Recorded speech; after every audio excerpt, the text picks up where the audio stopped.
Hey, what's up everybody? Prospector here with Watcher Realms. Welcome to the channel. Today we have some dirty degen things going on. As you can see, we have an Arbiter bundle in the shop again, and that's what we're going to be taking a look at today. Without further ado, let's dig in.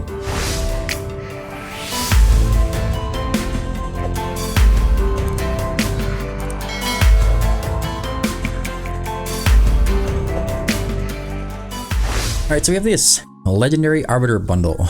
Time to celebrate the new year. A Legendary Arbiter hero is guaranteed. I do have a Smile 1 link that you can use if you'd like to support the channel. It's always appreciated. We do get a kickback from these purchases. But anyways, what heroes are available in this Legendary Arbiter bundle? Let's check it out. We just click right here and you get the Hero Pact. And the Hero Pact is going to include all of these heroes right here. We have Ingrid, Kratos, Alistair, Constance, Jira, Eunomia, Pelagios, Thalin, and Valkyra. Now let's go take a look at my Arbiters because I want to see if it's even really worth testing this out. I think it is because it's an Arbiter pack. Before we get into that, I need to pause for just a moment and tell you about Watcher Realms' official third-party payment platform called Smile 1. If you would like to support me and the channel, I would appreciate it if you use my exclusive content creator link to go to Smile 1 when you make your purchases. They have a long-term 10% discount, and between December 20th and December 31st, they are doing a special event called the Frostfall Lucky Draw. Now, when you do decide to top up on Smile 1, you will receive the following draw tickets. I'm going to go ahead and put them on screen right now. Draw tickets isn't the only thing you're going to be getting. When you use those draws, with 5 draws, you can get 3 rare summoning crystals. With 10, you can get 3 rare summoning crystals. With 20, you can get 1 ancient summoning crystal. With 50, you will get yourself a hero skin choice bundle. That will include Mari, Komodo, Oleg, or Baron. If you have all those skins, you're going to get yourselves 3 ancient summoning crystals. Now at 100 draws, you're going to get yourself 5 refining crystals. Very nice rewards. Then 150, you will get 2 legendary summoning crystals, and at 200 draws, you will unlock the special Boreas skin, Astral Apostate. If you are spending, you're going to be able to do these really cool gift boxes as well. So you will get keys to open up chests from other players, and you can share these gift boxes within your guild, within the global chat, to your friends. And each time one of the players clicks on the gift, they will get one of these rewards: 300 W gold, 150 W gold, 100 W gold, 40 diamonds, or a priv card for 3 days. Depending on which box you are looking at, they will change depending on how many tokens you're deciding to put into one gift. But anyways, if you're going to spend, you might as well use Smile 1 to get the extra 10% discount.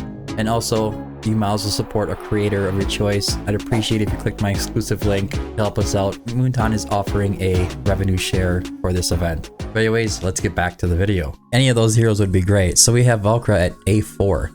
Her A5, do I really want it? When an ally is revived a miracle, both ally and the hero gain a divine blessing of damage increase for 10 seconds. So when an ally dies, they get damage increase when they get revived. I don't know, it's not so crazy. She has a really nice BP though, and I guess having her another A5 hero would be kind of cool. Now we have Alistair here. Alistair is huge. His A1. When reaching full talent stacks, basic attack has a 15% chance of inflicting 1 stack of radiant erosion. This is a continuous damage, and it can be very useful depending on where you're using him. If you're using him on Guild Boss 2, if you're using him in the Arbiter Frost Boss, pretty much anywhere he's going to be doing, this is going to add a ton of damage, and it really does help amp up his damage. So Alistair A1 I would be happy with. Jira, on the other hand, I just don't really use her enough. Dealing damage to enemies will consume 1 stack of radiant erosion on them to deal additional damage equal to 4% of the hero's max HP and inflict stun. Now this is a good A1, but I just don't really use her too often. You know what I'm saying? Nothing against Jira, she's an amazing hero, it's just not something I really kind of focus on. I do just use her on APOC 1 for my second Guild Boss team, and she supplies me that tank, and this would probably, I guess, amp up her damage a bit, but it's just not really needed. Alright, Constance. Constance is an amazing hero. If you do not have a Constance and you have a chance of getting a Constance with this pack, oh man, she's amazing. Every 1 ally present in range increases the healing multiplier by 5%, stacking up to 15%. Now, the A1 isn't really that impressive. The healing is, of course, really nice, but if you don't have Constance, she's amazing. is like almost a necessity now. People kind of sleep on her, I think, and they don't put her up in that high tier list of heroes that you should want. And she's super useful, especially now with Guild Boss 2. Now, we can't get ourselves an extra in it. That's okay. We can get Praetus or Ingrid. My Praetus is Awakened level 3, so if I were to receive another Praetus, I would get Radiant Auto +1, and then as Awakened 5, for every 15 strikes received from Light of Judgment, target receives 200% extra true damage based on Praetus's attack. This is of course very strong. Working him up all the way up to A5 is definitely a good idea, but Ingrid also has really amazing awakenings, particularly at the A3. An Awakened 1 in Stellar Mode deals 20% increased damage to targets inflicted with a Radiant Erosion, a 20% increase, and receives 20% less damage from targets inflicted with Radiant Erosion, so she also becomes a little more tanky. Awakened level 2 is plus 300 attack and an enhancement for her Lord ability. And then Awakened level 3, during Overload, reduces the number of basic attacks required to talent to trigger Solar Flare or Star Shower to 1. So every single time she hits, she does that big AoE and she just rips things apart. The Awakened level 3 on Ingrid is absolutely insane, but I cannot get there with this pack. I can only get her to A1.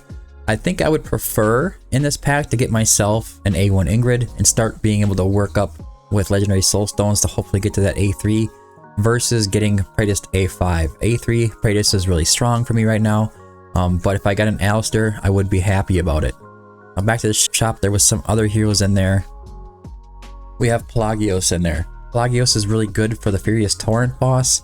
I don't have Thalon either, or Eunomia, so those are some heroes that could kind of fill up my roster a little bit. And I would love to have Pelagios for the Furious Torrent boss because he's just really good at it. Anyways, I'm not going to hold you off too long on this. We're just going to go ahead and do this. I did purchase 10k W Gold. I had run out of the W Gold rewards from the Sun Wukong event, which is pretty typical that they throw this pack up there right now, but it makes sense. Anyways, let's get into it. We're gonna click that $69.99. Let's go. Eunomia. So we did get a new hero. It's not like a Legendary Lord, which would be like the best bet, but we did get Eunomia. Eunomia isn't really crazy for my account, but she is a really good hero nonetheless. She has a lot of healing. I think she even has some dispels all debuffs from 3 allies in range every 40 seconds. Trigger interval could be brought down to every 30 seconds, which is 3 allies in range. It's very useful. Seraphic Echo increases her healing multiplier a little bit, and our ultimate, when activated, increases attack speed by 100 and grants attack speed increase to all allies in range. That is a plus 100 attack speed. The effect becomes permanent after the skill's second activation, so it just stays on after that. But Eunomia isn't really a crazy unit for me, but she is part of the Arbiter and the Watcher faction, which is getting really strong on my account. So it's really exciting to have her. Very cool looking unit, very useful unit, and welcome to the team, Eunomia. Happy to have you. And we get some legendary skill crystals and 3,000 diamonds, which is also very nice. Alright, so to top this off, we are going to go for one more 10 pull for Ingrid, see if we pull anything, and I doubt we will, but let's go. Come on. Nothing special going on here. Looks like it's just going to be a standard 10 pull. It was worth a shot. It was worth a shot. Elysia in there again. Pull Elysia like crazy on there. Now I have one more pull to try for Ares. Let's hope. Here we go. Still. I was only 4 out of pity. We're 4 away from the guaranteed legendary on legendary summoning crystals. This is crazy. And I don't plan on using my summoning crystals for a while, so I'm going to be just holding on to those. And if I get some more legendary summoning crystals, I'm going to come in here and throw them. All I know is that I'm like within 3 of pity, so it is what it is. Anyways, guys, I hope you found this video helpful. If you did, don't forget to like and subscribe. Kicking off that dirty degen spending in the shop right now. Oh, and don't forget to join Discord for hero guides, stage guides, price guides, takeovers, everything you could possibly think of right in the Discord there. I'd be happy to see you in there. But anyways, Happy New Year's, and until next time, keep digging.